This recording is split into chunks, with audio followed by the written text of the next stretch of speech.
bahas, sebenarnya akan saya bahas kali ini adalah satu, yaitu assessment. Assessment. Baik, assessment ada di slide terakhir. Oke, evaluasi. Nah, evaluasi, apakah terlihat slide saya, Bapak-bapak, Ibu-ibu? Terlihat, Pak. Terlihat, baik. Baik, Bapak-bapak, assessment is a part of evaluation. Pengukuran itu adalah bagian dari evaluasi. Nah, evaluasi bagian itu dan assessment itu bagian dari evaluasi. Dan assessment, pengukuran itu ada namanya measurement atau alat ukur. Bapak-bapak langsung nyela boleh, dan saya ngasih prolog terlebih dahulu semacam ini. Alat ukur tinggi badan itu ada sentimeter, ada inci, ada meter. Alat ukur untuk berat badan itu kilogram, ons, dan macam-macamnya. Dari dua alat ukur ini, itu kalau kita tidak tahu alat ukur untuk tinggi badan, tentunya kita tidak bisa mengukur. Kalau kita tidak tahu alat ukur, pasti kita tidak bisa mengukur. Kalau kita tidak bisa mengukur, saya pastikan kita tidak akan bisa mengevaluasi. Logika sederhana semacam itu. Baik. Untuk alat ukur kecepatan mobil apa ya, Bapak-bapak? Speedometer. Kalau Bapak-bapak nyetir di tol nggak pakai speedometer, kira-kira terukur nggak kecepatannya? Tentunya susah. Saya pernah nyetir antara Semarang sampai Solo.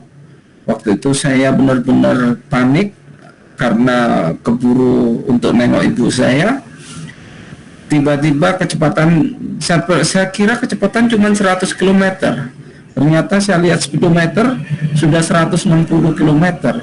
Baru saya turunkan di situ. Jadi wajib kita punya alat ukur supaya kita bisa mengevaluasi apapun, apalagi kolesterol dan macam-macam. Kalau kolesterol kita nggak pernah ukur, cenderung agak susah. Berat badan nggak pernah kita ukur, buru-buru mengevaluasi, semacam itu. Baik, Bapak-bapak, ada yang tanyakan di sini terlebih dahulu?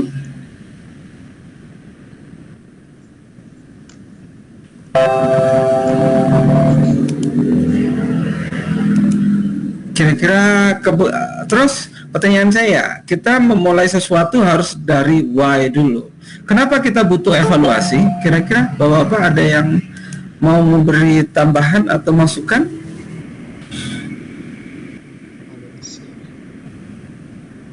Supaya dapat mencapai tujuannya, Pak.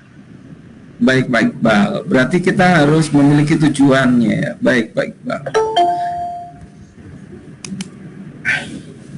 Terima kasih, Pak Iqbal. Nah, kira-kira kalau alat ukur untuk evaluasi siswa itu alat ukurnya apa ya, Pak Iqbal? Kan tadi pertama evaluasi. Di dalam evaluasi ada assessment atau pengukuran. Dan di dalam pengukuran itu ada alat ukur. Alat ukurnya apa? Berarti kita harus bicara alat ukur dulu.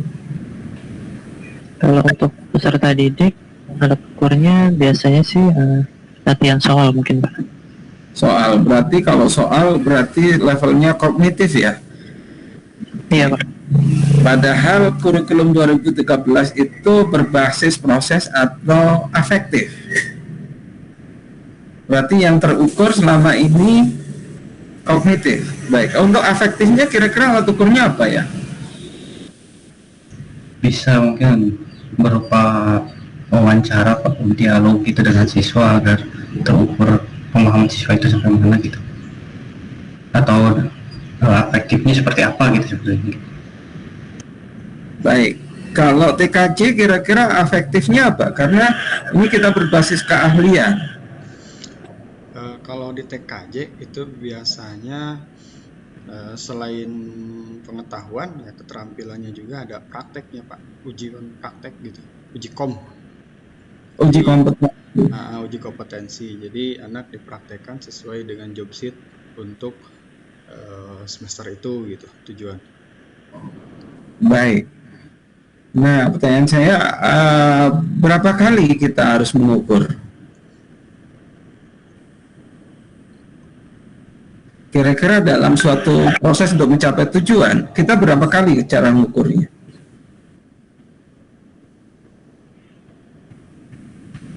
Atau paling gampang pertanyaan saya ke ibu-ibu aja. Ibu-ibu, saya mohon maaf, kebanyakan yang pandai untuk mengukur, yang paling saya simulasikan sebelum nikah, tentunya kita wajib mengukur. Habis itu saat menikah kita ukur. Apakah saat berkeluarga ukuran kita selesai? Kira-kira apakah selesai? Kira-kira itu hampir sama kayak kita nyetir.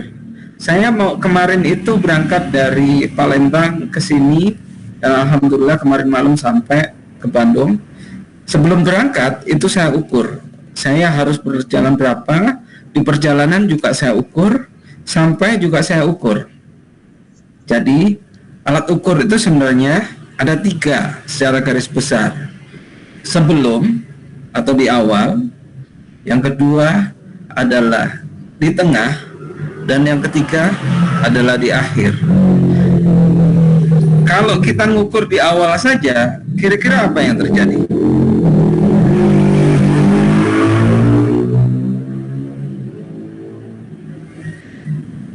Belum ada perubahan, Pak. Nggak tahu perubahannya. Baik.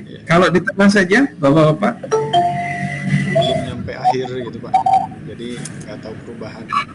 Tahunya dari awal sampai proses. Selesai. Baik. Belum tahu hasil ya.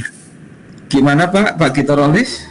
Ya, kalau pengukuran di awal doang berarti kita nggak akan tahu nih proses perjalanannya sampai mana mereka pemahamannya, terus di akhir juga kalau tidak ada pengukuran kita nggak tahu nih seberapa besar keberhasilan dari pembelajaran yang sudah disampaikan. Tapi kalau kita mengukur di tengah doang, kita juga nggak tahu nih awalnya anak ini udah pada mampu apa belum. Siapa tahu mereka udah bisa lebih bisa di awalnya gitu, terus di tengahnya kita mengukur, wah ternyata harusnya ini udah dilewat gitu kalau mengukur di tengah saja. Terus kalau tidak ada pengukuran akhir, kita nggak punya hasil akhir yang sesuai gitu, walaupun emang hasilnya gimana kembali lagi ke siswa gitu Pak. Baik, berarti pengukuran minimal ada 3 ya, kita setuju ya. Ada yang nambahkan Bapak-Bapak? Pak, setuju. Atau ibu-ibu? Biasanya ibu-ibu ini yang suka ngukur suaminya, begitu juga suami juga suka ngukur istrinya. Suamiku kok jadi berubah ya, dulu sebelum nikah kok romantis ya, kalau sudah nikah kok tambah romantis ya. Alhamdulillah, berarti setelah punya anak kok tambah romantis lagi ya, berarti ada peningkatan gitu. Semacam gitu. Baik, kira-kira cukup nggak 3 milestone ini untuk pengukuran Bapak-bapak, Ibu-ibu?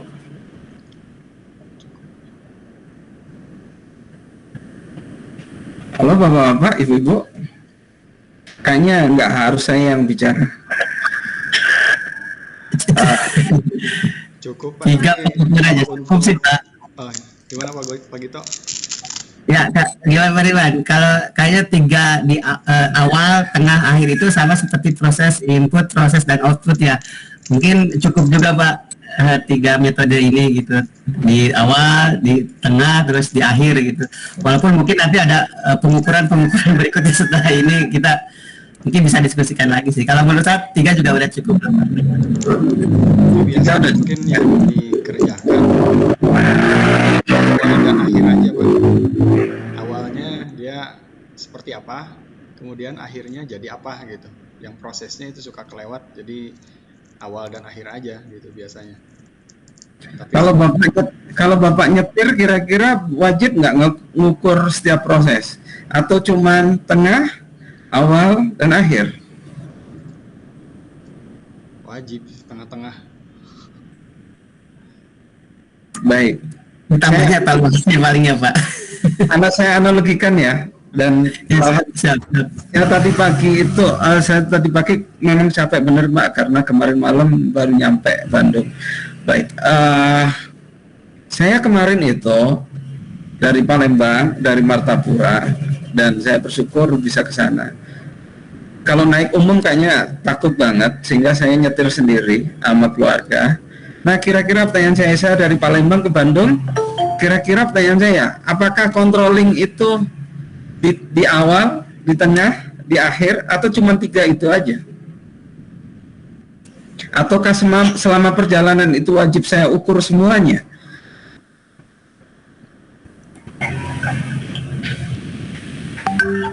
Kalau saya nyetir, logikanya pasti setir itu saya nggak akan lepas kendali kayak pilot gitu. Autopilot nggak akan mungkin ada.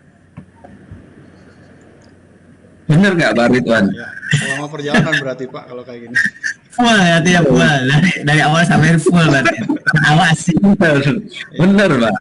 Selama Menurut saya memang secara umum itu kita ada 3. Tapi sebenarnya selama perjalanan itu kita wajib itu. Kalau bapak-bapak lihat Alex Ferguson, itu ada filmnya autobiografi Alex Ferguson. Alex Ferguson itu hampir day to day itu memelihara pemainnya dan memelihara psikologi pemainnya sehingga timnya benar-benar solid dan bagus. Nah, pertanyaan saya, ibaratnya tim itu adalah mobil, kalau nggak pernah cuma ditengok di awal, tengah, dan akhir, saya yakin agak berat di situ. Setuju Pak, kalau di ibaratkan mobil mungkin aja bisa habis sebelum nyampe pertengahan juga bensinnya bisa. Paling gampang, saya sebagai bapak tentunya saya wajib jadi guru anak-anak saya. Pertanyaan saya, apakah cukup 3 itu? Agak susah. Secara teoritis memang 3 itu, tapi secara praktek wajib harus mulazamah. Dan saya setuju, mungkin bapak-bapak yang paham kosakata mulazamah ada di sini, bapak-bapak? Nggak tahu ya, baik. Ada yang sudah gelar doktor di sini? Nggak ada ya, baik. Kalau S1, S2 itu kebanyakan ngajarnya di kelas. Tapi kalau sudah S3 itu ngajarnya cenderung kita harus ngikut sama promotor. Kemana-mana ikut sama promotor. Kalau di istilah pesantren itu cenderung ngenger atau cenderung ngikut kemana saja sama gurunya. Kalau S3 semacam itu. Nah, itu kalau saya sebagai seorang muslim, kenapa Abu Bakar itu hebat? Karena day to day, time of time itu nempel pada Rasulullah. Kenapa Umar itu hebat? Karena time of time selalu nempel sama Abu Bakar dan Rasulullah. Apalagi Ali, itu day to day nempel sama Rasulullah. Nah, bahkan percakapannya cenderung sangat dekat sekali. Itu namanya mulazamah. Dan itu yang saya lihat itu adanya di konsep pesantren atau boarding school. Itu yang saya lihat, dan saya mohon doanya anak-anak saya masukkan ke pesantren yang SMP maupun SMA, dan kebanyakan semacam itu. Baik, kalau saya cenderung setuju adalah semacam itu, belajar by proses dan belajar by evaluasi langsung oleh gurunya day to day, dari bangun tidur sampai tidur lagi sampai bangun lagi. Itu adalah konsep pembelajaran yang bagus banget. Itu persis kayak pembelajaran di tentara. Dan tentunya kita adalah komandan dari anak-anak kita masing-masing. Kalau anak-anak sekolah kita kayaknya agak berat untuk hal itu. Baik, itu kayaknya secara konsep baik. Sekarang saya share lagi. Rata-rata bapak-bapak setuju, Pak Ridwan maupun kita, Pak Kito, bahwa assessment itu adalah ada 3 milestone sebenarnya. Tapi kalau saya cenderung assessment itu harus dari ujung awal sampai ujung akhir. Karena apa? Kita harus mengendalikan terus. Karena kalau kita tidak kendalikan, nanti kita yang terkendalikan. Jatuhnya semacam itu. Totalitas berarti Pak ya? Iya, baik. Baik. Semacam ini, assessment as learning itu di awal, cenderung di awal. Dan assessment for learning itu di proses. Assessment of learning itu di akhir. Dan cenderung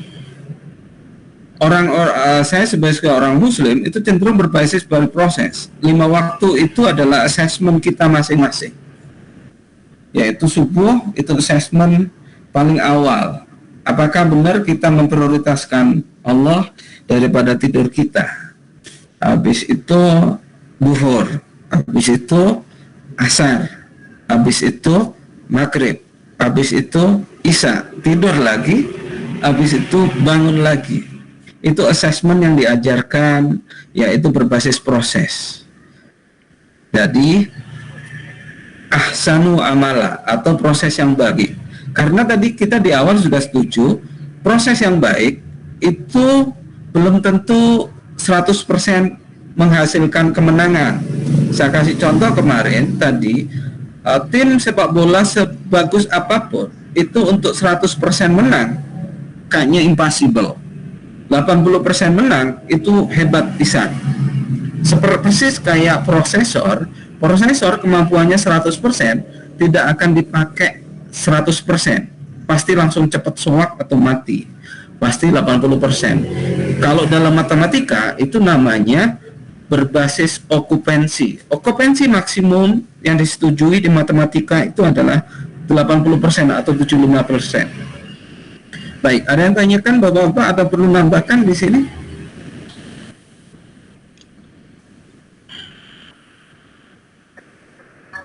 Baik, saya kayaknya mulai dari awal lagi, karena apapun itu berbasis dari pertanyaan. Kenapa kita butuh evaluasi? Itu dulu kayaknya.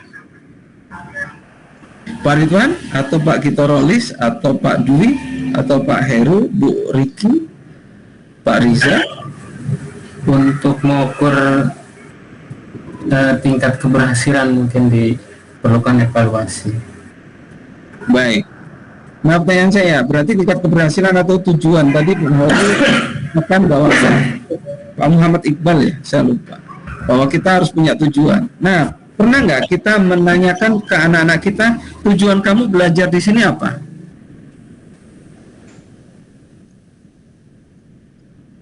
Kalau itu nggak pernah ditanyakan, pertanyaan saya, bapak-bapak sudah tahu bahwa mereka punya tujuan untuk belajar di sini? Pak menanyakan, Pak. Pak kita pernah nanyakan ke kelas bahwa Anda ngapain sih belajar basis data? Ngapain belajar RPL? Pernah, Pak. Pernah. Saya pernah menanyakan untuk apa kalian bisa fotografi, gitu. Saya seperti itu, Pak. Kenapa kamu harus belajar ini? Karena saya punya hobi, Pak. Saya pengen jadi seorang fotografer profesional. Dan beberapa anak yang menjawab seperti itu. Ada yang lainnya diem, mungkin karena tidak ke fotografi kali yang lainnya gitu. Tapi saya menanyakan biasanya, kenapa kamu perlu belajar ini? Apa fungsi di masa depan yang kamu pelajari? Biasa saya tanya seperti itu. Baik, sekarang kita langsung diskusi saja. Berarti assessment di awal berarti kita tujuan dulu. Nah, pertanyaan saya, kalau siswanya sendiri nggak punya tujuan, kira-kira Bapak bisa ngukur nggak anak ini sukses atau gagal?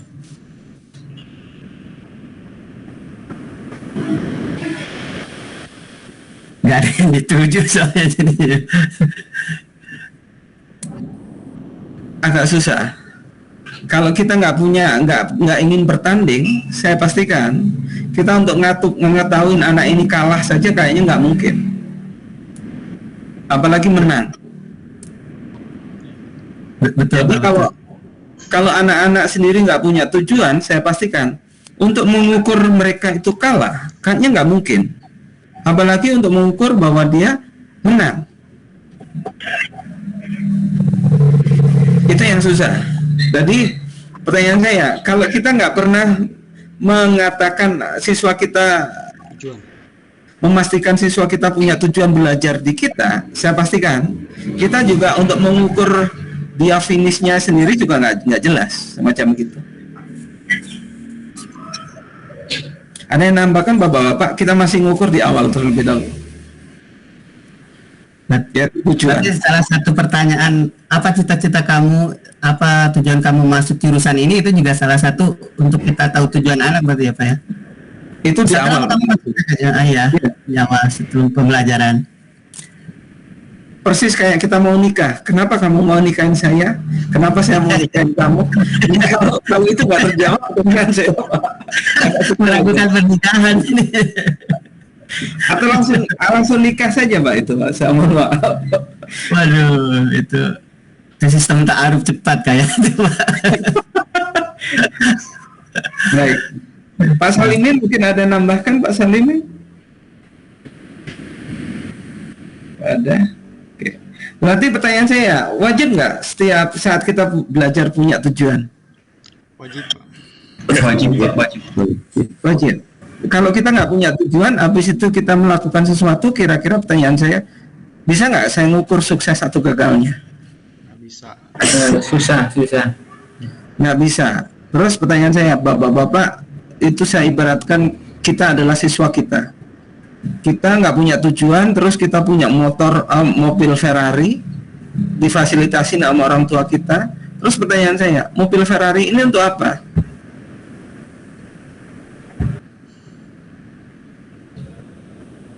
Sudah nggak terukur.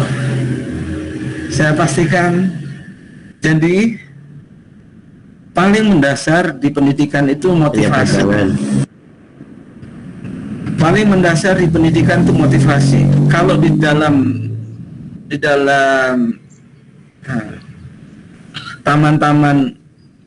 taman-taman Riyadhus Sholihin, itu pembahasan pertama itu adalah niat.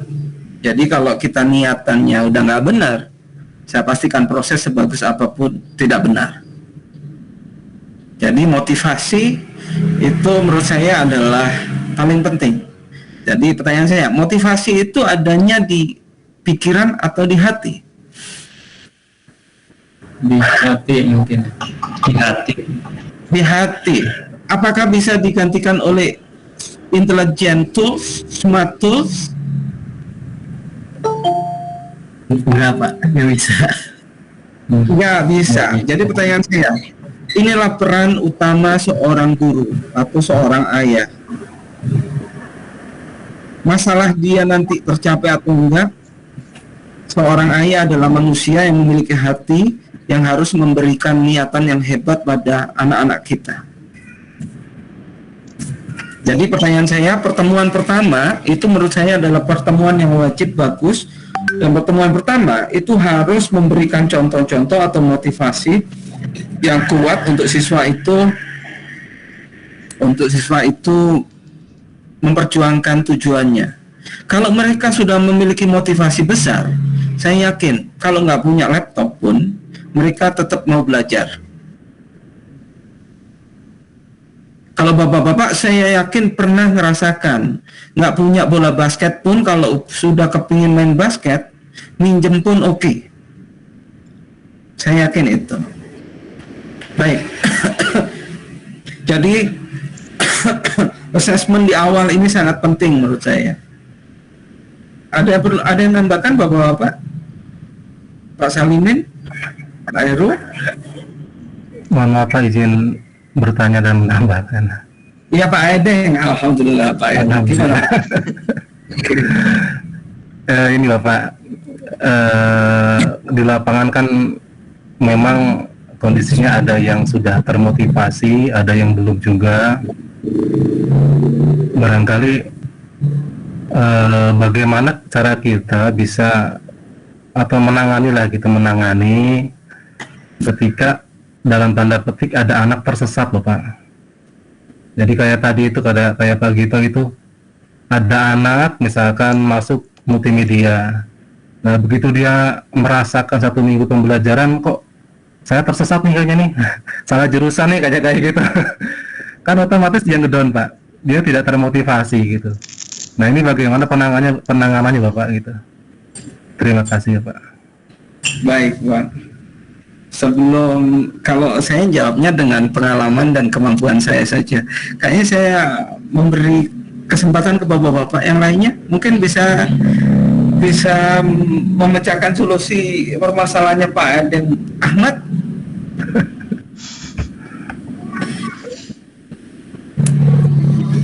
Baik Pak. Berat nih. Baik. Guys, Mangga Pak Rahman.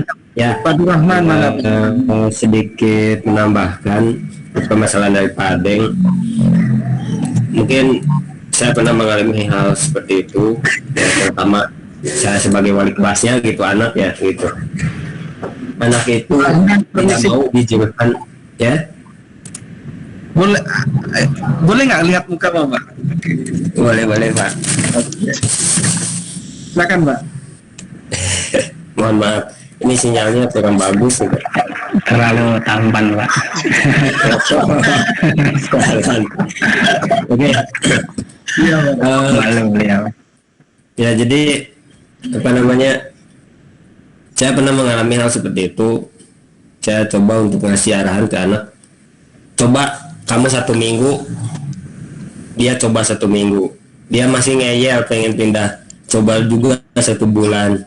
Saya kasih tahu, coba kamu setengah tahun lah, nanti kalau kamu setengah tahun tidak cocok di sini sama teman-teman yang lain, kamu boleh pindah. Ternyata masih juga tidak. Ternyata setelah 1 tahun saya kasih jarak lagi, kamu cobalah 1 tahun, kalau kelas 2 kamu masih tetap, kamu boleh pindah. Dan ternyata pada saat di akhir tahun kelas 10 dia mau gitu, akhirnya dia nyaman dengan teman-temannya yang ada di sana, dengan kelasnya juga, dan sampai lulus pun dia di kelas itu gitu, di multimedia. Ya mungkin itu apa namanya, arahan kepada anak, motivasi supaya tetap mencoba lah, walaupun di awal dia tidak nyaman dengan teman-teman dan sebagainya, tapi makin lama dia pasti akan nyaman, seperti itu. Mungkin terima kasih. Baik, satu lagi kayaknya sebelum saya ngasih pengalaman saya, ada bapak atau ibu yang mau sharing pengalaman, atau Pak Edeng sendiri? Boleh Pak.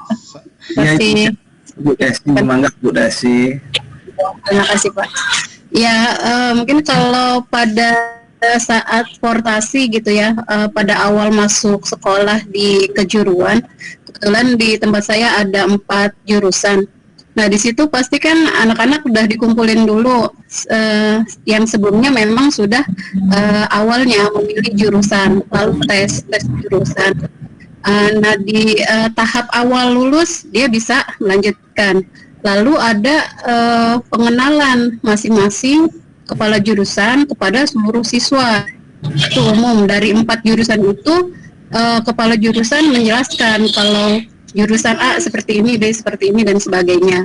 Nah di situ juga bisa membangkitkan motivasi siswa. Sebenarnya saya senangnya kemana gitu.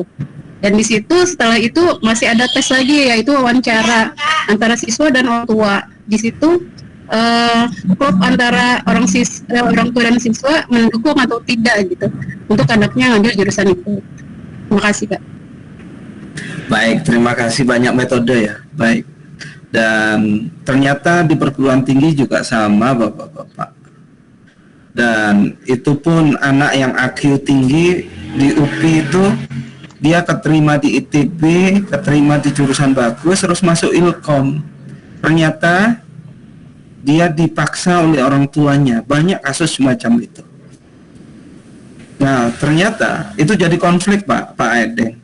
Konflik anak ini kebanyakan DO dan macam-macam. Dan alhamdulillah saya menemukan semacam itu ada 6, dan itu menurut saya alhamdulillah, terima kasih ya Allah, saya dikasih pembelajaran untuk jadi orang tua, kata kuncinya semacam itu. Ternyata saya baru memahami ada rukun iman yang ke-6. Rukun iman ke-6 itu apa ya Pak Edeng? Saya lupa Pak Edeng. Kodar. Wah, Baik, saya mohon maaf Pak Edeng. Saya lupa.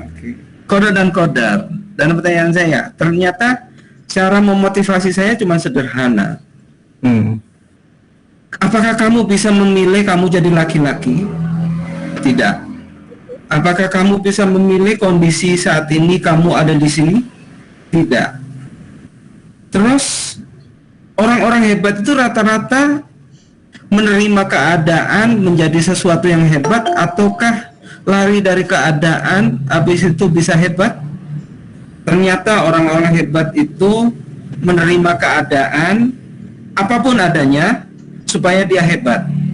Dan mereka, saya kasih contoh, Tukul itu wajahnya jelek. Kalau dia tidak menerima kejelekan wajahnya, apakah dia tambah jelek? Saya pastikan tambah jelek. Kenapa Tukul kok jadi hebat? Kira-kira kenapa Pak Adeng?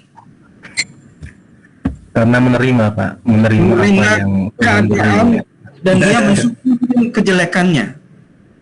Begitu juga yang komedian Indonesia yang istrinya meninggal yang di Bandung di Margahayu itu siapa ya? Yang baru menikah dengan Bumi itu siapa ya Pak ya? Yang suka siapa? Yang komedian sama Andre Haranta yang di Net TV dulu di PVJ itu Paris Wanjava. Bagi siapa Pak? Sule Sapri Sule Pak Sule Tahu Pak. paham. Kayaknya lebih cakep Bapak deh daripada Pak Sule. Pertanyaan saya, kenapa Sule istrinya lebih cantik Pak? Enggak Pak, salah itu Pak. Salah ya. Dan saya setuju, Bapak benar itu. Saya pastikan istri kita harus lebih cantik daripada istri siapa. Oke, bersyukur Pak, menerima yang ada. Baik, jadi Kayak jebakan ya Pak. jadi kalau saya mengajarkan ke anak-anak saya, bodoh sekali kalau Anda tidak menerima takdir. Saya pastikan takdir Anda itu adalah takdir terbagus yang diberikan oleh Allah. Kalau Anda tidak mensyukurin itu, saya pastikan Anda dijadikan ikan, tapi Anda kepingin jadi monyet. Mengerikan sekali. Dan itu kasusnya ternyata Pak, ada 3 orang. Yang satu anaknya cantik, yaitu kepinginnya jadi pragawati, masuk ke Ilkom. Alhamdulillah dia menerima takdirnya jadi Ilkom. Saat dia menerima takdirnya di situ, dia langsung ibarat mobil ngebut. Jadi mahasiswa berprestasi. Dan apalagi pertanyaan saya, kalau ada suami tidak menerima takdirnya jadi suami seorang istri, saya pastikan mengerikan sekali itu. Kayak Pak Aidin kayaknya menerima banget nih dan bersyukur kayaknya ya. Baik, terima kasih Pak Aidin. Ikhlas sekali, ikhlas. Baik, kira-kira ada, kalau tips dari saya cuma satu. Ini level akidah dan ini level hati. Rukun iman itu ada di rukun iman yang ke-6 adalah takdir. Apakah saya sebagai dosen itu bisa lebih hebat daripada presiden? Saya pastikan ya, karena takdirnya Allah saya dijadikan dosen. Saya pastikan itu takdir terbagus yang diberikan oleh Allah kepada saya. Jadi itu prinsip saya. Ada yang mau menambahkan Bapak-bapak?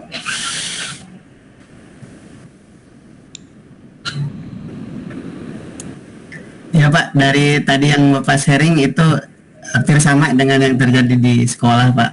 Kadang anak-anak merasa salah masuk jurusan dan diberikan motivasi seperti itu Pak, dengan kapoknya kamu jangan kecewa atau berkecil hati kalau masuk jurusan ini, karena emang sudah jalannya kamu masuk sini, kamu coba berusaha pasti ada hal yang lebih baik di balik semua ini gitu Pak. Kembali lagi seperti itu. Saya juga kurang lebih metodenya seperti Bapak.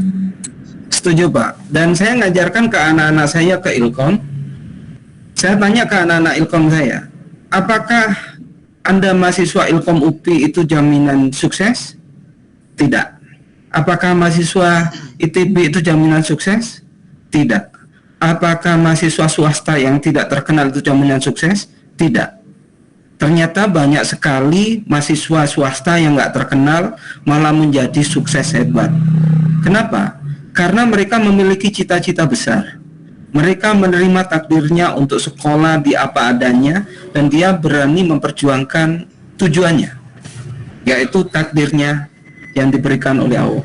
Baik, kayaknya tips dari saya semacam itu. Mungkin pasti banyak kekurangan dan saya itu adalah filosofi saya. Ada yang menambahkan Bapak-bapak Ibu sebelum kita tadi ini assessment di awal Mas ya, belum assessment di tengah.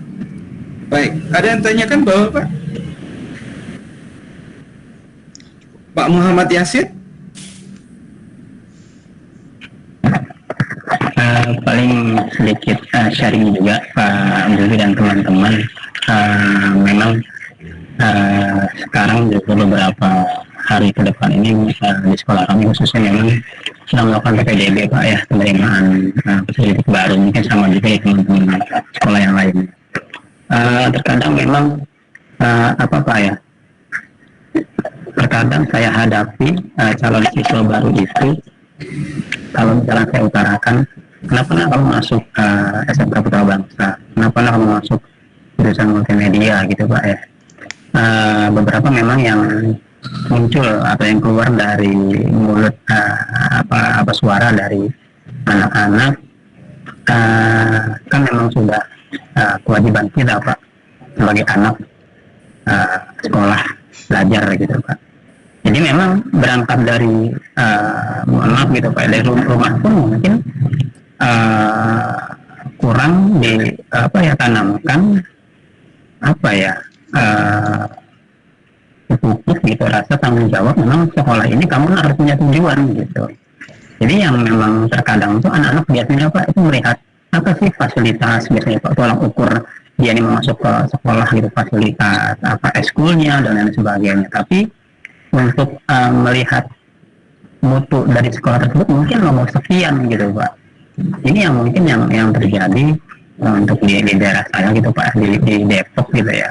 Terkadang memang belakangan lah untuk perihal mutu atau kualitas dari sekolah tersebut. Padahal kembali lagi orang tua pasti punya tujuan, cuman memang kurang pengarahan, kurang bimbingan si orang tua ini terhadap anak, yang jangan hanya ikutan teman, yang jangan hanya ikutan tren, yang hanya jangan ikutan zaman gitu ya.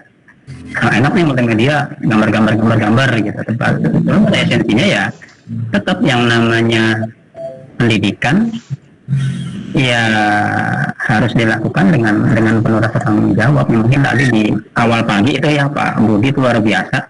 Saya pun termasuk yang merasa juga di situ ya sebagai mungkin saya di sini masih baru terbilang berkecimpung di dunia pendidikan, tapi sedikit banyak amat sangat benar apa yang tadi pagi sampai sekarang kita bahas, kita paparkan. Memang yang terjadi zaman sekarang ini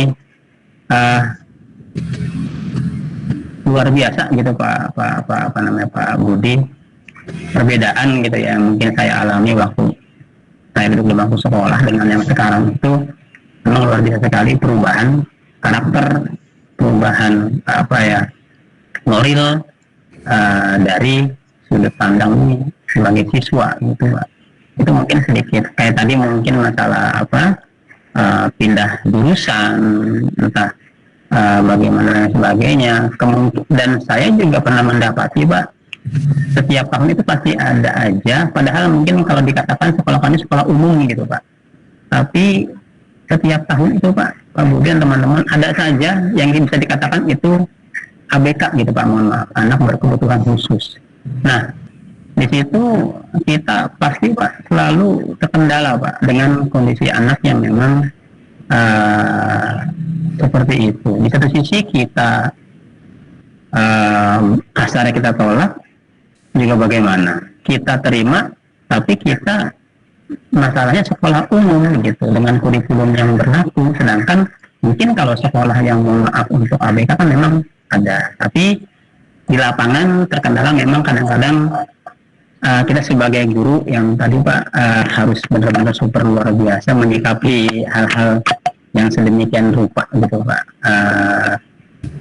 Kalau perihal ABK memang sejauh ini pada akhirnya si orang tua dan siswa gitu Pak mengundurkan diri. Memang kita tidak bisa mengimbangi gitu Pak dengan kondisi sekolah umum yang di dalamnya ada siswa yang berkebutuhan khusus. Itu mungkin sedikit Pak Bu, sharing saya, pengalaman saya mengenai kondisi siswa, dan juga memang beberapa kali setiap tahun kami temukan siswa dengan ABK seperti itu Pak Budi. Mungkin Pak Budi dan teman-teman sekiranya pernah mendapati siswa yang seperti itu, dan sekiranya apa sih yang dilakukan, proses apa sih yang dijalankan, dilakukan, apakah memang harus kita mengikuti aturan ya kita tidak menerima siswa seperti ini loh gitu, ataukah memang ada cara lain gitu ya, terutama untuk siswa-siswi yang berkebutuhan khusus seperti itu.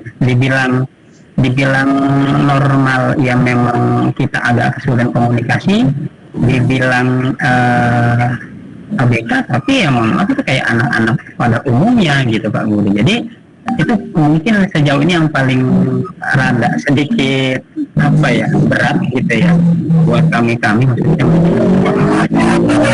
cara mensiasati, menanggulangi atau jalan apa sih yang harus kita tempuh gitu Pak Budi dan teman-teman kalau kita menghadapi ya atau menemukan kasus seperti ini. Mungkin itu sedikit apa namanya sharing dari saya Pak Budi dan teman-teman, mungkin bisa ditanggapi atau teman bisa berbagi sekiranya nanti di tahun ajaran baru sekiranya kami mendapatkan apa yang seperti itu lagi mungkin bisa diterapkan. Mungkin seperti itu Pak Budi, mohon maaf kiranya. Terima kasih Pak. Sama Pak Budi. Ya, terima kasih Pak Muhammad Yasin. Dan rata-rata hampir semuanya semacam itu. Dan di Ilkom juga, biarpun itu ratingnya tinggi untuk masuk kami, itu rata-rata anak yang ABK juga banyak di kami. Rata-rata saat ini anak yang IQ tinggi itu kadang-kala saya ajak ngobrol aja matanya juga nggak mau natap, dan itu cenderung agak susah. Baik. Dan saya pastikan saat saya punya siswa semacam itu, saya juga harus paham ini takdir terbagus saya.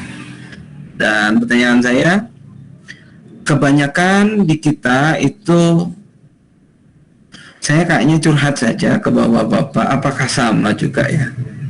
Kebanyakan kalau di kita, saya tuh ngajarin anak ini kok nggak bisa-bisa ya, padahal murid saya hebat-hebat. Pertanyaan saya, apakah itu pertanyaan racun atau pertanyaan yang bagus ya, pernyataan yang bagus oleh seorang guru ya? Ternyata saya amatin dengan hati nurani, pernyataan semacam itu ternyata pernyataan kesombongan seorang guru, bahwa yang bikin pinter itu bukan kita, yang bikin hebat siswa itu bukan kita. Kita cuma bisa berusaha, masalah anak itu pinter atau enggak itu bonus dari Allah, yaitu kewajiban kita cuma satu, ahsanu amalah saja.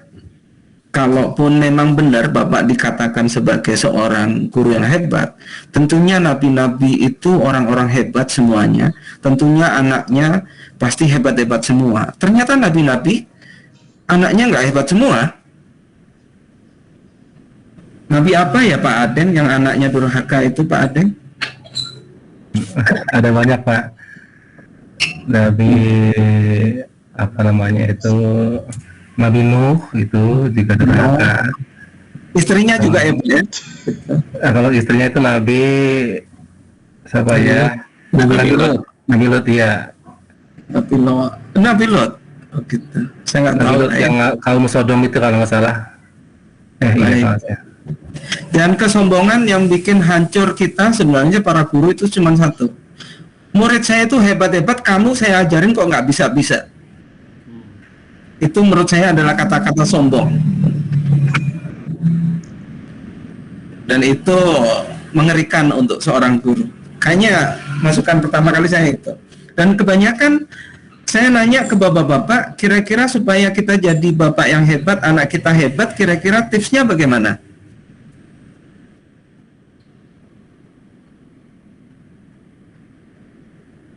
Pak Aden, kebayang? Harus jadi contoh dulu Pak. Setuju Pak Rahman. Tapi pertanyaan saya, Nabi Zakaria sebelum punya anak itu minta sama Allah dulu.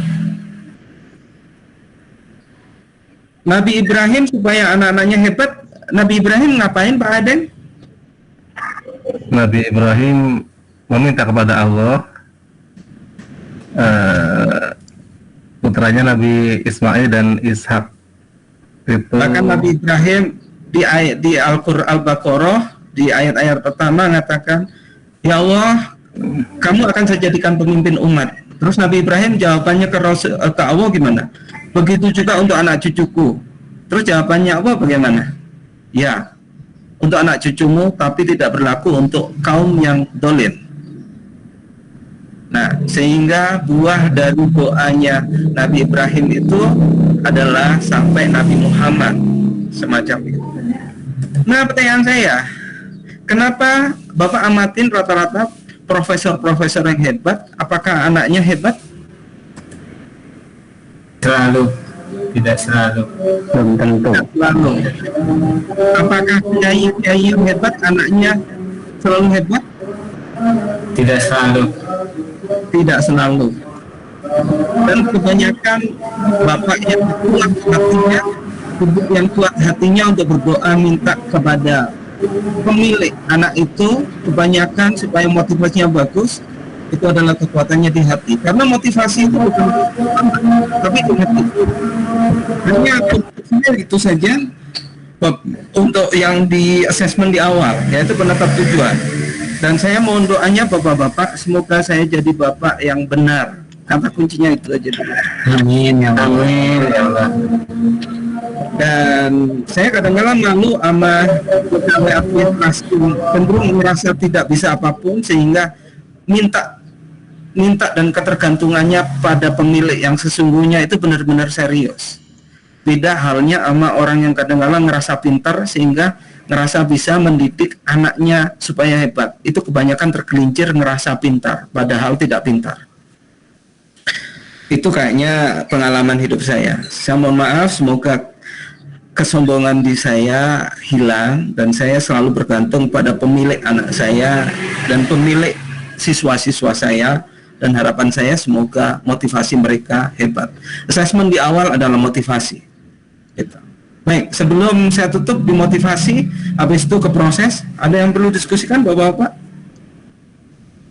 Pak Maman Suryaman? Belum ada Pak, belum. Baik, kita langsung ke, karena sudah mau maghrib 15 menit lagi, kita sekarang ke proses. Assessment di proses. Nah, alat ukur assessment di proses itu adalah rencana.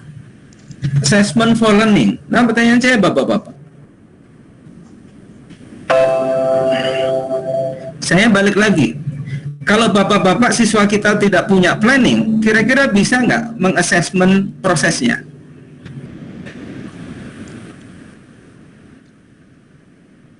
Kalau bapak-bapak tidak punya planning, tidak punya rencana, terus melakukan perjalanan, bisa nggak mengukur bahwa perjalanan ini on track atau off track?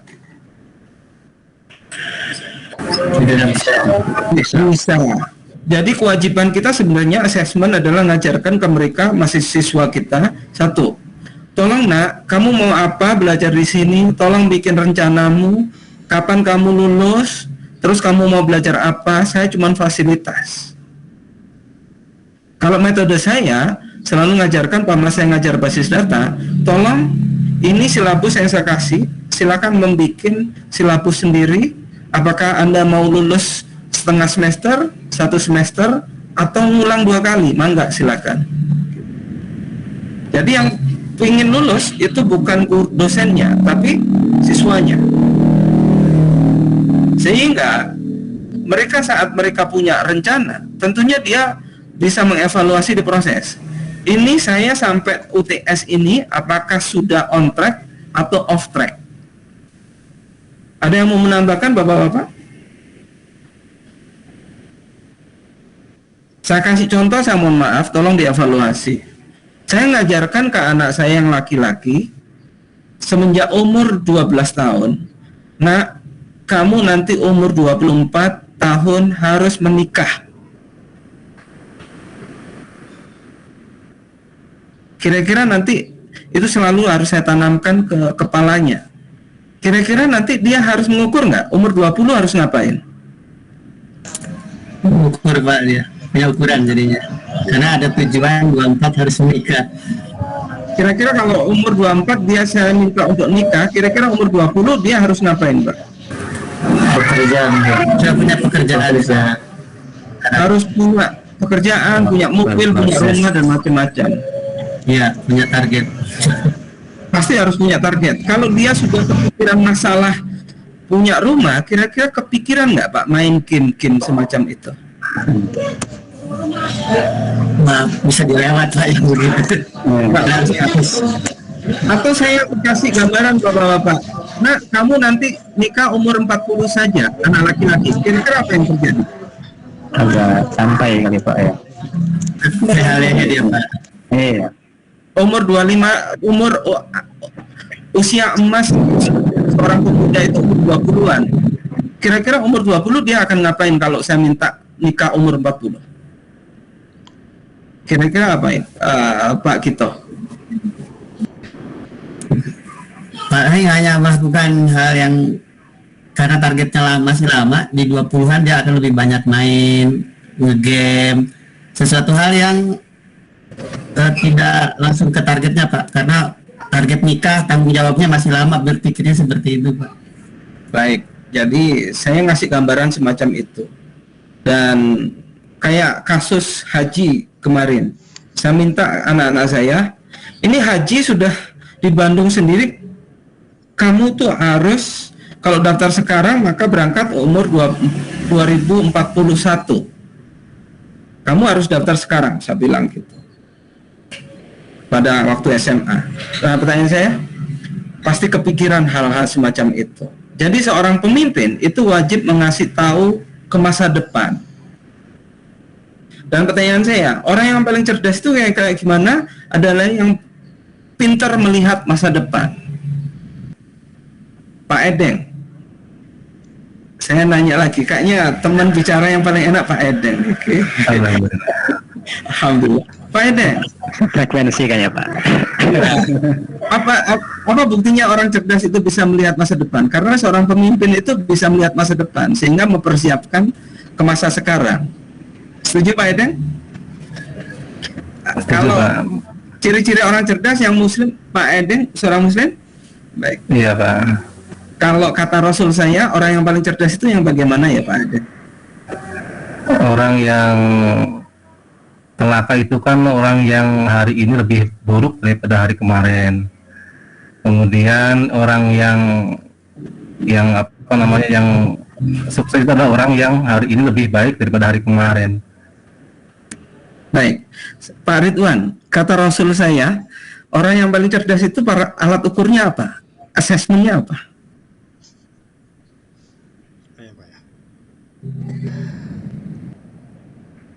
Ada yang tahu Bapak? Saya mohon maaf. Mungkin saya Pak bantu. Siapa ya Pak? Gimana Pak? Kalau menurut saya, orang yang tahu hakikat penciptanya dan tujuannya nanti akan kemana. Baik, tujuh. Ada yang nambahkan lagi? Saya izin Pak, saya Pak Edeng gimana? Pak Edeng. Itu Pak Yasir. Saya pernah mendengar katanya orang yang paling cerdas adalah orang yang paling sering mengingat mati, katanya gitu Pak. Itu kan masa depan juga Pak itu. Itu kata siapa? Kata Pak Edeng atau kata Rasul? Saya sempat mendengar tapi saya belum terlalu meneliti itu dari hadis atau dari apa gitu.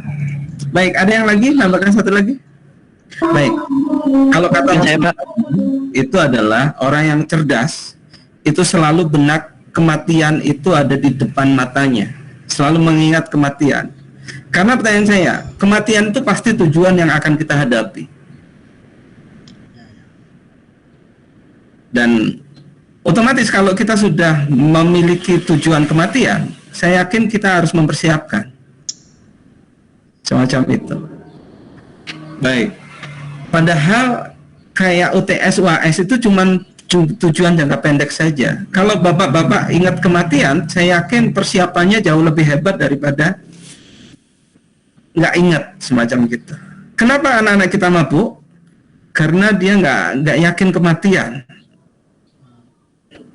Gitu. Baik. Jadi mohon doanya, semoga saya matinya husnul khotimah. Gitu saja Bapak-bapak.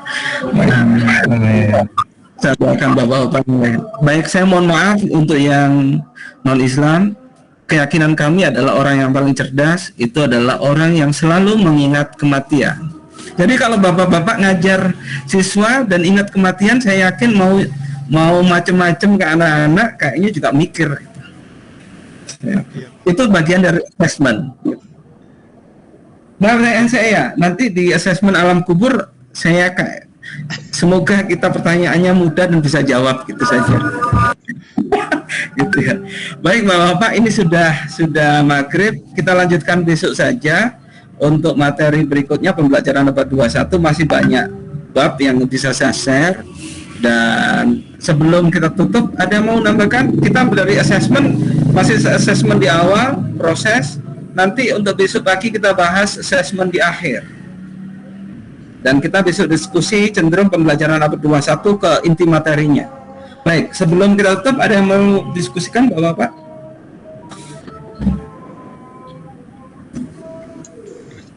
Barangkali kalau untuk waktu besok jam berapa ya Pak ya? Besok kayak lagi Bapak-Bapak ada. Ya Pak. Megang lancinya.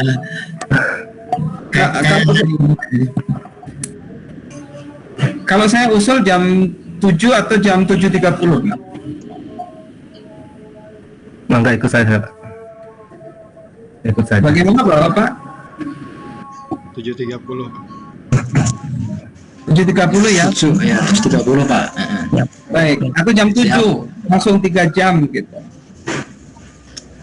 Jam 7 mungkin masih banyak yang nyuci Pak. Saya setuju Pak, saya ngajar itu sambil nyuci loh Pak, sebenarnya Pak. Selama daring tuh jadwal habis subuh itu nyuci Pak. Selama daring. Oh gitu, baik. Berarti habis subuh nyuci, habis itu kita selesai Pak ya. Baik Bapak-Bapak, terima kasih diskusinya. Dan ini suara adzan sudah terdengar. Yang sudah buka puasa, mangga silakan buka puasa. Dan saya nggak puasa hari ini.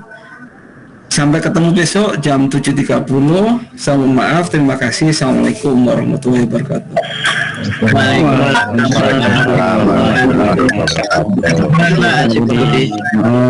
Mohon izin Lev. Termohon. Assalamualaikum. Assalamualaikum. Baik. Bismillah. Pamit. Assalamualaikum Pak. Salam. Saya lagi nungguin selesai merekam Pak. Baik.